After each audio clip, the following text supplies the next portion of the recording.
శ్రీ శ్రవణం ఛానల్‌కి చిన్నారులందరికీ, శ్రోతలందరికీ కూడాను మరొక్కసారి స్వాగతం. ఈరోజు మనం 22వ శ్లోకం చెప్పుకోబోతున్నాం. ముందుగా సంస్కృత శ్లోకము, దాని తర్వాత ప్రతిపదార్థము, ఆ తర్వాత తాత్పర్యము, తర్వాత తెలుగులో పద్యము, తర్వాత మనం శ్లోక విశ్లేషణకి వెళ్దాం. ముందుగా సంస్కృత శ్లోకాన్ని వినేద్దాం. భవాని త్వం దాసే మయి వితర దృష్టిం సకరుణా ఇతి స్తోతుం వాంఛన్ కథయతి భవాని త్వమితి యః తదైవ త్వం తస్మై దిశసి నిజ సాయుజ్య పదవీ ముకుంద బ్రహ్మేంద్ర స్ఫుటమకుట నీరాజిత పదా.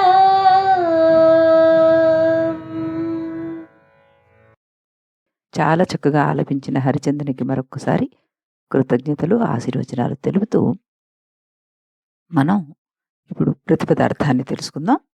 భవాని, భవుని యొక్క రాణి అంటే లలితా పరమేశ్వరి.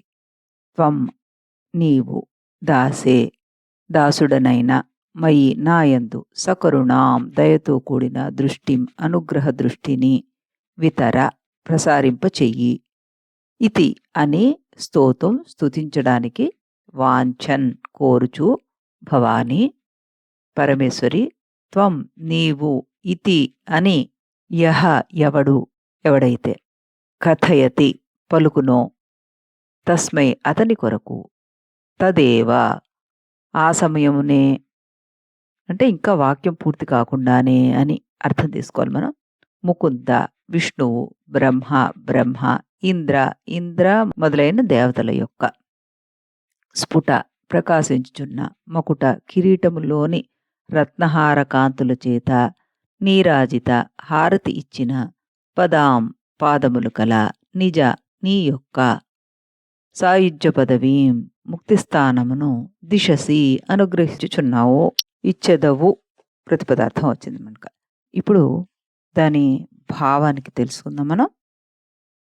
భవాని, భక్తుడినైన నాయందు నువ్వు కరుణా దృష్టిని ప్రసాదింపు అని ఏ భక్తుడు నిన్ను ప్రార్థించడానికి మొదలు పెడుతూ భవానీ నువ్వు అని 2 మాటలు అనగానే ఆ వాక్యం పూర్తి కాకముందే వాత్సల్యంతో వెంటనే సాయుధ్య పదవిని అనుగ్రహించేస్తున్నావు ఆయనకి. అంటే ఒక్క భవానీ నువ్వు అన్న 2 పదాలతోటే పూర్తి వాక్యం కూడా పలకకుండానే సాయుధ్య పదవిని అనుగ్రహిస్తున్నావు.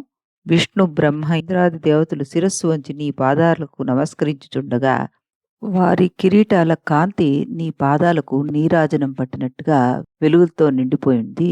అలాంటి పాదాల సాయుధ్యాన్ని వెంటనే ఆ భక్తుడికి ప్రసాదిస్తున్నావు అంటూ దీనికి అర్థం అన్నమాట. శంకర భగవత్పాదులు వారు చాలా చక్కగా ఉపమానాన్ని ఉపయోగిస్తూ మనకి ఆవిడ నామం పలికినంతనే భక్తుడు ఏ విధమైన సాయుధ్యాన్ని పొందుతాడు అన్నది ఇందులో చాలా చక్కగా ప్రస్తావించారు. ఇప్పుడు మనం తెలుగులో పద్యాన్ని విందాం.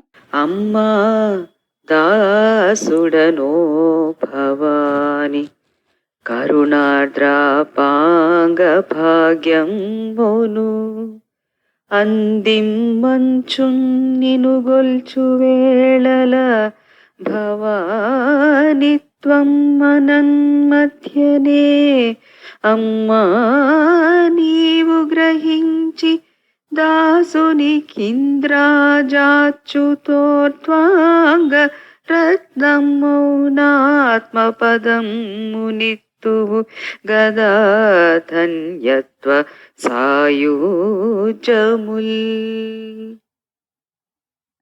భావయుక్తంగా పాడిన అనురాధ గారికి మరొకసారి అభినందన తెలియజేస్తూ మనం శ్లోక విశ్లేషణలోకి వెళ్దాము. ఇందులో మనకి భగవత్పాదులు వారు అమ్మవారి కృప మన మీద ఏ విధంగా ఉంటుంది అన్నది చక్కగా చూపించారు.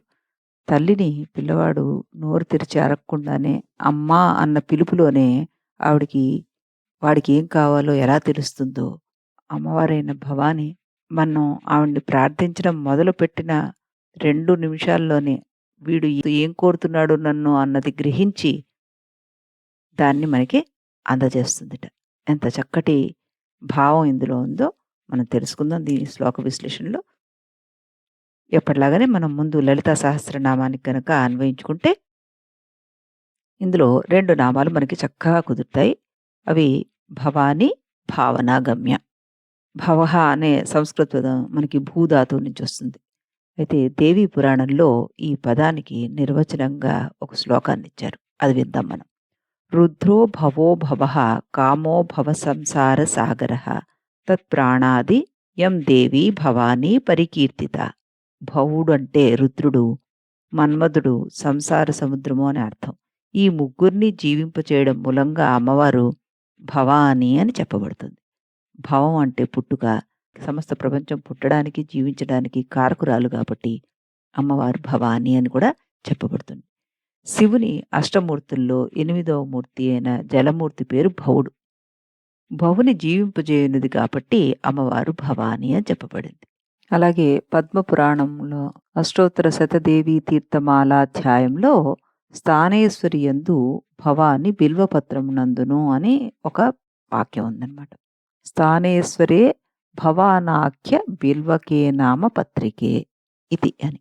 అంటే అక్కడ స్థానేశ్వరుని రూపంలో స్థానేశ్వర క్షేత్ర పీఠాది దేవత ఆవిడని మనకి చెప్పబడింది అనమాట.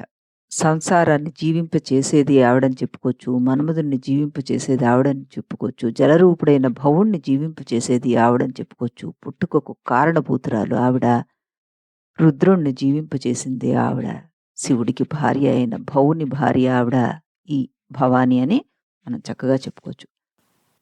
2వ నామము భావనాగమ్య. దీనికి 5 రకాల రూపాలని వర్ణించి చెప్పచ్చు అంటున్నారు. ఒకటేంటి? శాబ్దీ భావన, ఆర్థీ భావన. మొదటిదైన శాబ్దీ భావనలో మనకి వైదిక శబ్దంతో కూడిందనమాట. ఆచార్యుడి నుండి శిష్యుడు పొందదగినది. ఈశ్వరేచ్ఛ వలన ఉభయులకు యోగక్షేమాన్ని ఇస్తుంది. అది మీమాంసవాద కౌతూహలం అన్న పుస్తకంలో వర్ణించారు. ఆర్థీభావం అంటే ప్రవృత్తి రూపమైంది, క్రియారూపమైంది. ఇది కారణకార్యాల పరస్పర సంబంధ రూపమైన గ్రంథం అని చెప్తుంది.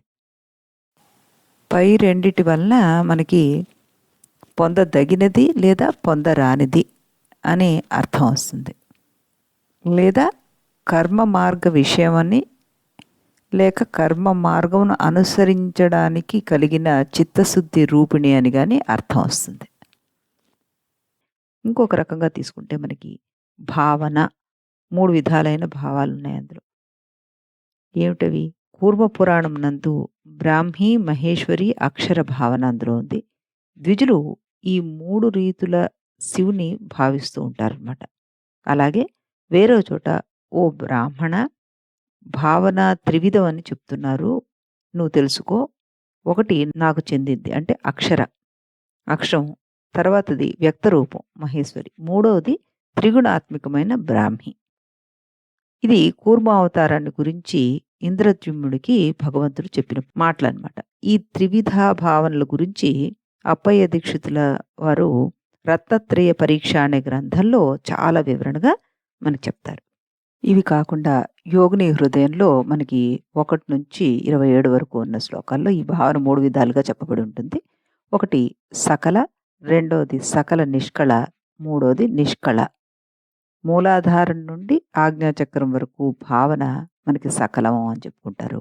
అక్కడి నుండి అంటే ఆజ్ఞాచక్రం నుండి ఉన్మని వరకు భావన సకల నిష్కళ అని చెప్తారు. ఆ తర్వాత మూడోదైన నిష్కళ భావం మనకి పరస్థానంలో మహాబిందువులో ఉన్నటువంటి భావం అన్నమాట. ఇదే నిష్కళ, అదే పరమస్థితి.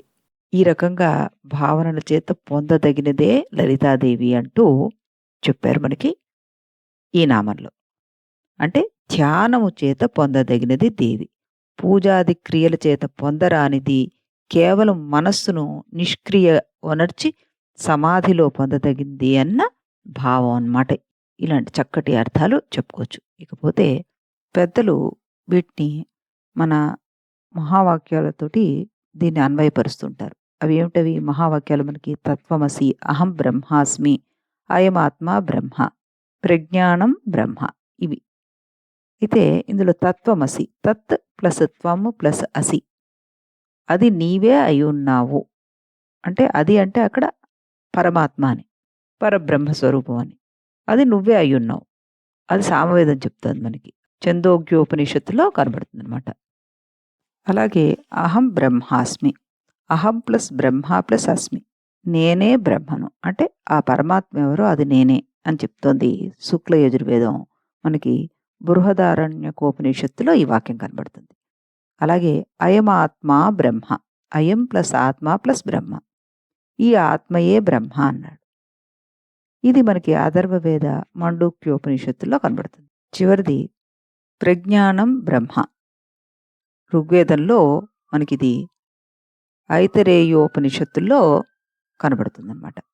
ఈ మహావాక్యాలన్నీ కూడాను తత్వానికి సంబంధించినవి. ఈ శ్లోకంలో భవాని అనే పదానికి పరమశ్రీ పరంగా తత్వపరంగా ప్రయోగించబడినది. ఇకపోతే మనకి ముక్తి అన్నది 5 విధాలుగా ఉంటుంది. మణిపూర చక్రంలో చేరుకున్నప్పుడు మనకి నిన్న ఒకసారి మనం చెప్పుకున్నాం. ఏమిటి? సాలోక్యమని, సామీప్యమని, సార్షి అని, సారూప్యం అని ఇలాంటివి చెప్పుకున్నాం కదా, వాటికనమాట. అంటే మణిపూర చక్రానికి చేరుకున్నప్పుడు సార్షి రూపం అవుతుంది, అనాహతాన్ని చేరుకున్నప్పుడు సాలోక్యం అవుతుంది, విశుద్ధికి చేరుకున్నప్పుడు సామీప్యం అవుతుంది, ఆజ్ఞా చక్రాన్ని చేరుకున్నప్పుడు సారూప్యం అవుతుంది. ఇక సహస్రారంలో చేరినప్పుడు సాయుధ్యాన్ని సాధిస్తాడనమాట. అంటే సాలోక్యంలో అమ్మవారిని చూడగలగడం జరుగుతుంది. సార్షి దగ్గర చక్రాన్ని చేరుకుంటాడు, సాలోక్యంలో అమ్మవారిని చూడగలుగుతాడు, సామీప్యంలో అమ్మవారికి చేరువైన భావన కలుగుతుంది, మళ్ళీ సారూప్యంలో అమ్మవారి రూపమే తాను అనుకోవడం జరుగుతుంది, సాయుధ్యంలో అమ్మవారిలో లీనమైపోతాడనమాట. ఈ శ్లోకంలో సాధకుడు భక్తితోటి దేవిని స్తుతించినంత మాత్రాన్నే కైవల్యాన్ని పొందుతాడని శంకరుల వారు మనకి సూచిస్తున్నారు. ఈ రకంగా ఈ శ్లోకం ఆవిడ భవానిత్వాన్ని మనకి ప్రకటింపజేస్తుంది.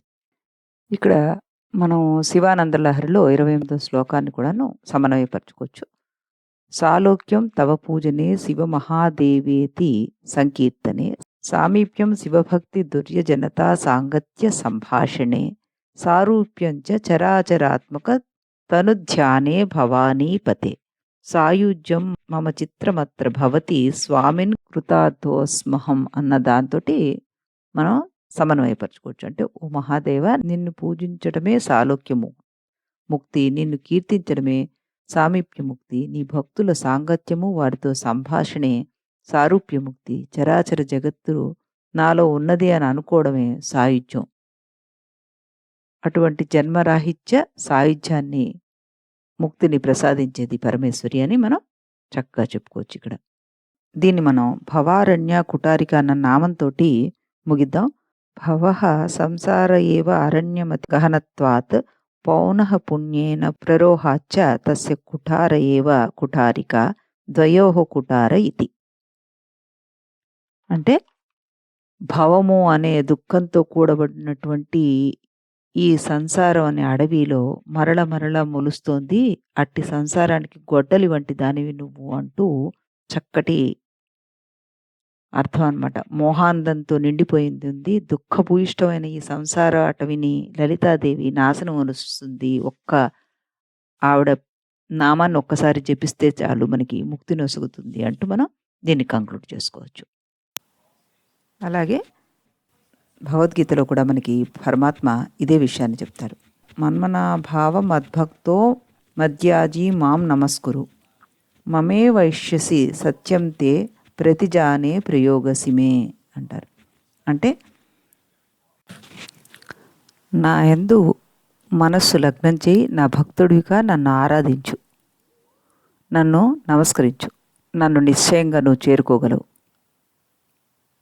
అంటూ భగవంతుడే భరోసా ఇస్తున్నాడు మనందరికీ కూడాను. మనస్ఫూర్తిగా మనం అమ్మవారిని ధ్యానించిన ఆవిడ్ని నిశ్చయంగా చేరుకోగలం అంటూ ఈ శ్లోకంలో మనకి చెప్పబడింది అనమాట. ఇప్పుడు దీనికి సంబంధించిన యంత్రం గురించి మనం తెలుసుకుందాం.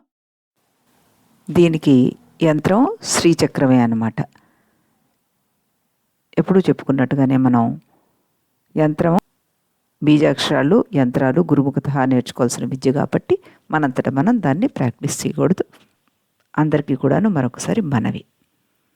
రేపు మళ్ళీ ఇదే సమయానికి మనం ఇదే ఛానల్లో 23వ శ్లోకంతో కలుద్దాం. అంతవరకు సెలవు.